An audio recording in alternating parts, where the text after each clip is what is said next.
Yes, people, Theo Stretch Lewis here in my undercover underground studio in East London. Right now in this episode of Life of an Entertainer, I thought I'd do something a bit different. Rather than just getting the DJ, promoter, producer, yada yada yada, I thought I'd bring along my mate, a good friend from the area, set to my Hackney crew, Miss Tara Hodge. Hi. Oh, what's happening, my darling? What's happening? How are you? No, I'm all good. I'm all good. How are you? Good. Good. Oh, cool. For those who don't know who Tara is, you may have seen her on such programs as E20. That's EastEnders, by the way, for people that don't know. The Bill, Casualty, and such and such and such. So I brought Tara along today to ask me, or to say, should I say, excuse my language, to ask her a few questions about how she came up in the circuit. So first and foremost, can I get your age? So I'm 23, but my playing age, I'd say, is about 16 to about 23. Oh. So I'm getting quite like the younger roles still. Oh, young people. Shout out to the young people. Indeed. But yeah, so alright, so what inspired you to get involved with acting and etc, etc, etc? It kind of started off at a young age. I mean, my mum kind of put me in drama school and stuff when I was younger. I didn't really take to it. Then, you know, you go through that bratty teenage stage. My mum said to me, you know what, you need to find something that keeps you proactive. Yeah. Otherwise, you're just going to be a mess. Like, you're going to grow up, you're not going to have no aspiration. Luckily enough, went back to drama school. And the rest was history. I got my first professional job, and then from then you get the buzz from it, in front of the screen, behind the screen, the cameras, the lights. You thrive off it. You want more, so you want to keep on doing it. Oh, definitely. So how old was you then? Like, so the first role was about 11. okay. So 11 to 23. I've been consistent. I've been lucky enough to say I've been consistent within work for a good 10 years, 10, 12 years. Okay. So what roles did you play then? I'm typecast for that young girl, rude, abrupt, aggressive. Okay. I've played various roles from a young pregnant teenager to even abusive mother. Okay, what programs are these like? So Casualty, I was pregnant, a whole big car crash, gave birth, my boyfriend's died, very traumatic. Yeah. The Bill, again, runaway teenager, being very aggressive again, being a very abrupt, always wanting to fight.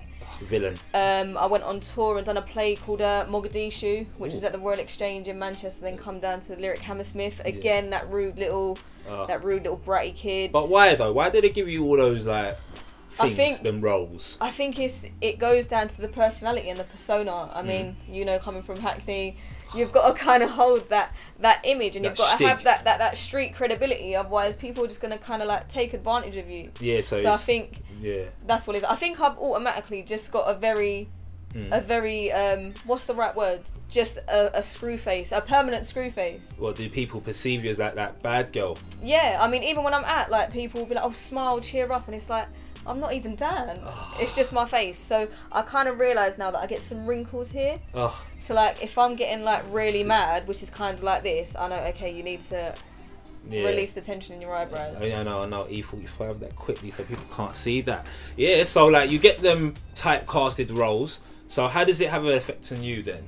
Like, because you've also got to do a lot of research on the character. Like with any performing arts, when you're researching your music, your instruments, any type of thing like that, and yeah, it is. It can become personal. Where I play younger roles, obviously, I've been 16, 17. I know what it's like for young girls to go out and feel manipulated and kind of go out and be in the type of wrong crowd. Anything that a teenager has and has got to go through just in life. Yeah. So it's exciting to kind of bring that back and think, oh my God, like, was I really like that as a teenager? Oh my days. So you have to embrace that character. Yeah, exactly. So how would you prep up for that, saying that? So you'd have to get into the character's state of mind. So if you're playing a character that's very vulnerable and she's upset and, you know, she's been through a lot, you've got to take yourself to a place either where you felt like that, or even if you know someone, make it relatable. And that's why I started doing poetry, to relate to people in a different way. Like, you don't have to necessarily sit down and talk about your feelings, but you can express them through other ways. I.e. music,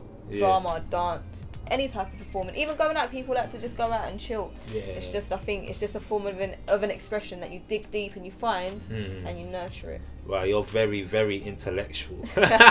You do a lot of research, mate. But you know what it is? I like that because you're one of the laid back girls that I know in my phone book. not being rude. Oh, You hear me? That's the thing. Oh, but God. yeah, so it's like you like took time out, you did acting, and you're doing like spoken word. So like, all right. So what's the impact on you with that one? So well, my agent said to me, with performing arts, you always go through kind of like a dry little patch. So I spoke to my agent and I was like, listen, you know, it's becoming a stage, like, you know, the work isn't consistent, the auditions are getting harder, the knockbacks are getting stronger. Like, you feel as if you're putting in so much and you're not getting so back. He was like, you've got to go back to a time when you were happy.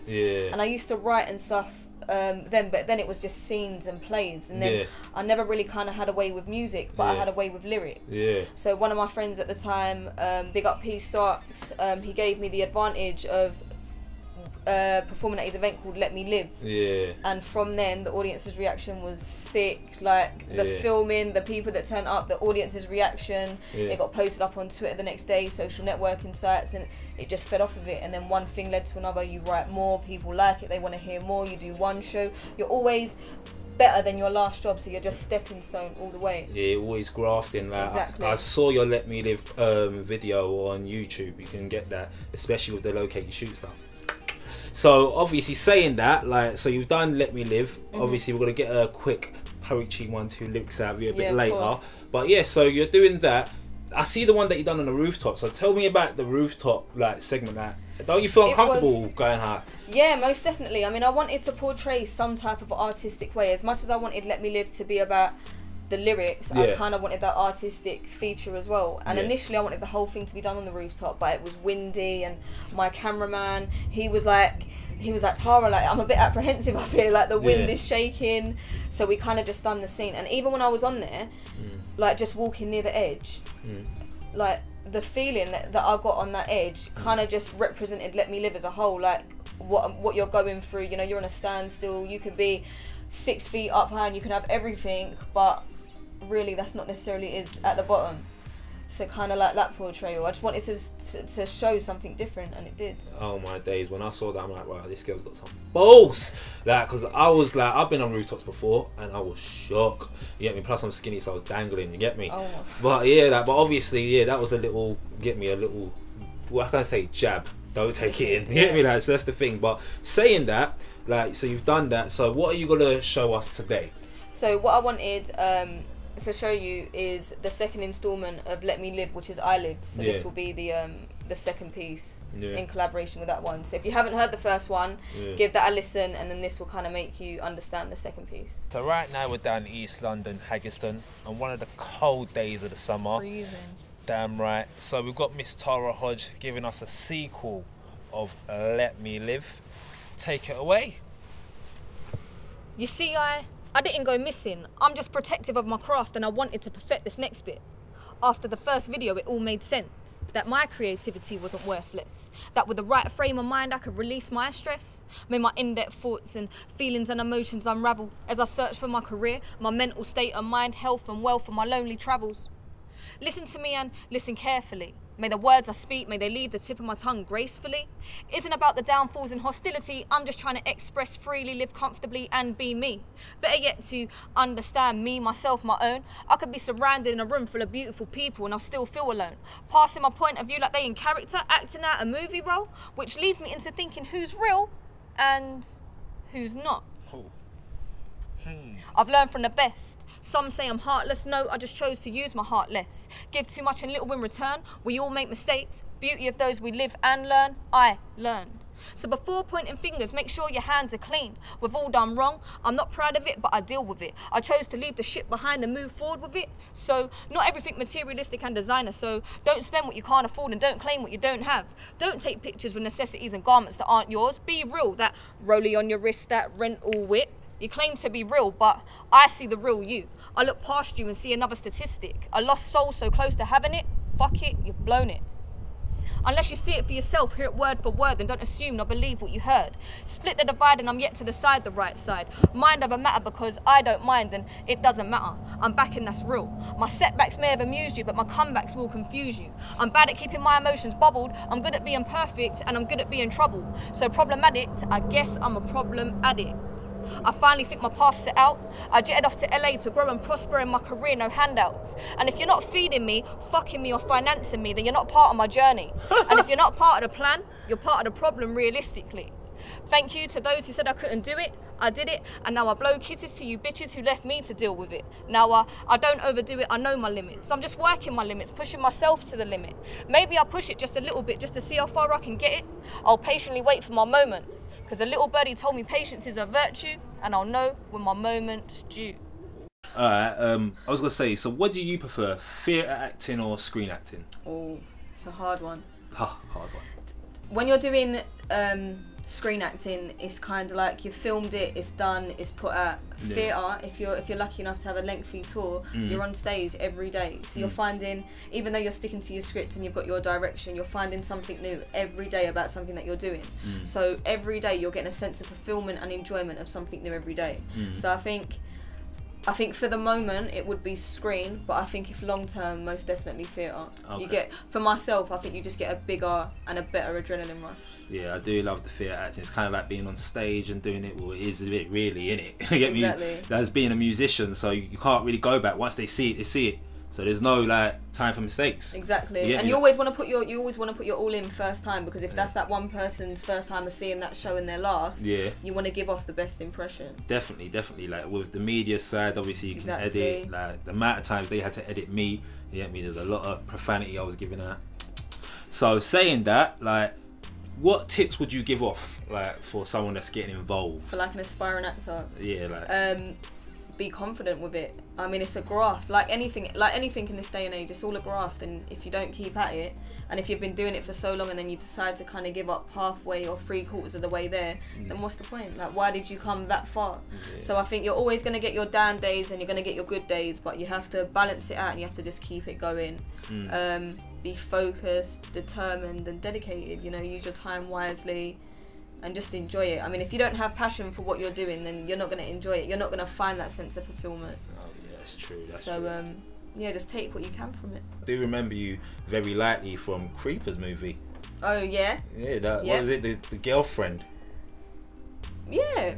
The thing is, the reason why I said that, because I was actually in the movie. Because we was in it together. Obviously, like, shameless promo. Obviously, I'm doing my job. But yeah, so tell us that role then, which they can see on YouTube. Yeah, so she's an alcoholic. Yeah. She smells, she's dirty. She's one of the women that you don't want to aspire to be like. She was just horrible, wasn't she? She wasn't letting you in the house. No, I wasn't on it. Like, she wasn't loyal. I mean, she was moving to you, but her man was behind her. Like, what's that all about? Well, I don't know. I had to decline, as you see on camera. Like. But even with that role, look, I had all the makeup on. I had like the hair all scraggy. The chipped up nails. That's what I'm saying. Like, that's not me, but that's a different character to portray. So. I know. I was very like shocked when I saw that. I was like, ew, whatever. Fucks of y'all. But no. But obviously, like, embracing those sort of roles, like through a psychology ways, like, you have to embrace that character, and a lot of people are insecure of how they put themselves on camera. Yeah, of course. So like, for you to do that and feel comfortable, that takes a lot of balls, a lot of guts, I should say. You get me? Like, for me, I just said, you know what, the best characters are the ones that's like real, like the same people off. Like me, I'm no different, like off screen, innit? So obviously, trust me, I do give you props, major props for the work you're doing. So like, what's the future plans? I think, as always, it's just keeping focused. Obviously, as you get older, there's a lot more, not bigger and better things kind of like out there, but you've got more responsibilities. That's the word. You've got a lot more to aspire for just than your career. You've got to think about your health, and you've got to think about your finances, and, you know, your other relationship, and you've just got to find that balancement of two. So that's what I'm enjoying. I'm enjoying that process of being 23 and reaching that stage of life that's a bit up and down, but you're taking bits from it. So I'm still acting, I'm still auditioning, I'm still working, writing, grafting, rehearsing. Like, don't think that because the work rate isn't there, it isn't being done. Sometimes everything that you do and everything that you work on doesn't have to be seen or heard. So you don't sleep then, really? That's the words I was trying to get at. I was thinking, right, you're doing all of this, plus it's acting, so you have to like go through all those lines. Yeah, and you've got to assess the plays and assess the TV. You've got to do the research. You've got to find out about your character. But if you enjoy it, anything that you enjoy doing, you don't mind, because you enjoy doing it. And I enjoy doing it, man. Oh my days. I like it. I love it. And I've seen like the payoff. I've seen it. It's like to do those things like EastEnders, like the Bill, Silk, the theatre roles. There's been loads. There's been so many, like Music Future. Obviously, you can check that on YouTube. You get me? So there's all of that. But like even there's like so much things. Like I checked out your Spotlight. That's what I can't name. There's so much dating back to 2009, and some other things, unreleased things. Like see the Perceptions trailer. See, that's the thing. I did my research. Don't worry. But and I think going to Perceptions, I mean that's been going up for an award at the UK British Urban Film Festivals 2014, and within that I incorporated poetry and drama, which I've never done before. So something that I've just tried to start out and build upon, I've now been able to put it with something I've been doing for years and kind of nurture it together, which is a beautiful thing as well, because it's like killing two birds with one stone and still networking, still getting your best bits out. And I look forward to seeing the rest and so much more. Good. Definitely. So like how would they go about of contacting Miss Tara Hodge? So again, everything the same for social networking sites. That's Twitter and Instagram. That's at Hodge Tara, so HODGE TARA. And then there you'll find like the YouTube links, Spotlight links, and all news of any auditions, any castings, anything I may or not be in. So just support it and just fingers crossed for everything. Definitely. Theo Stretch Lewis. This is Life at Entertainer, Miss Tara Hodge, and we're out of it.